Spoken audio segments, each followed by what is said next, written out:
تعذيبكم؟ اللهم لك الحمد والشكر. ايمتى اعتقلوكم؟ 2015. دخلوك عايز الزنات اللي تحت؟ صح. قديش ضلت فيها؟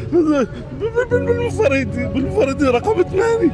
ايه ما اعرف اي الانينه تبعت البول واي انينه تبعت المي نشرب من كله.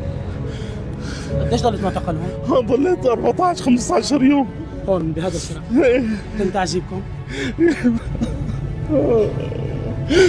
اللهم لك الحمد والشكر. شو كان جرمك اللي دخلوك فيه؟ واحد ذكر اسمه جوا تقرير، ذكر اسمه بيجوا طلبوني اخذوني حاجز السفير. الحمد لله سلام. الحمد لله الحمد لله. الحمد لله الحمد لله. تم دعسهم والله الحمد لله. سوي. زياده ان شاء الله. ليش جاي؟ طيب ليش جاي لهون؟ صليت ركعة شكر وحمد هون.